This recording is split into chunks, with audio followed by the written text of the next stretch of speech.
பாப்பாவுக்கு summer holiday விட்டுட்டாங்க அப்படிங்கிறதுனால, காலையில பூஜை வேலைகள்லாம் கொஞ்சம் பொறுமையா பார்த்துட்டு, சமையல் கொஞ்சம் லேட்டா தான் வந்து ஸ்டார்ட் பண்ணியிருந்தேன். காலையில இட்லி ஊத்திட்டு, அதன் கூட தேங்காய் சட்னி, தக்காளி சட்னி தான். ஷார்ட்ஸ்ல கூட சொல்லியிருப்பேன். ரேஷன் அரிசியில தான் நான் எப்போதுமே வந்து இட்லி மாவுலாம் வந்து அரைக்கிறது. ரொம்ப சாஃப்ட்டா வரும். நான் வந்து அளவு வந்து பார்த்தீங்கன்னா, இப்போ ரேஷன் அரிசி 2 டம்ளர் போடுறேன்னா, அதன் கூட இட்லி அரிசி வந்து பார்த்தீங்கன்னா, ஒரு 1 1/2 டம்ளர் போடுவேன். தேவையான அளவுக்கு உளுந்து, அதன் கூட வெந்தயம் போட்டு வச்சுக்கிறது. ரொம்ப சாஃப்ட்டா வந்து நல்லா வந்து வரும். இன்னைக்கு காலையிலே வந்து சாப்பாடு வேலைகள்லாம் முடிச்சுட்டு, கொஞ்சம் காய்டு ஸ்டிக் வந்து ஆர்டர் போட்டிருந்தேன். ஆர்டர் போட்டு உங்கள்ட்ட ஓப்பன் பண்ணி காமிக்கலான்னு பார்த்தோம்னா, அவங்களே எல்லாமே பிரித்து வெளியில எடுத்துட்டாங்க.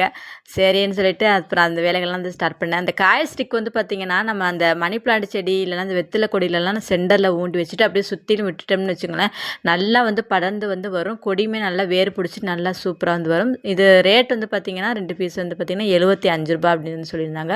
நான் அந்த நம்ம வீட்டில் மணி பிளான்ட் வந்து லென்த்தாக விட்டுருப்பேன் பார்த்தீங்களா, அது ஒரு 5 வருஷத்துக்கு முன்னாடி வாங்கி வச்சது. இந்த மாதிரி நம்ம காய் ஸ்டிக் வந்து கொடி வகைகளுக்கெல்லாம் வந்து வைக்கும்பொழுது நல்லா அதை சுற்றி சுற்றி நல்லா படர்ந்து பார்க்குறதுக்கு ரொம்ப அழகாக வந்து இருக்கும். வீடியோ பிடிச்சிருந்துச்சுன்னா லைக் பண்ணிக்கோங்க.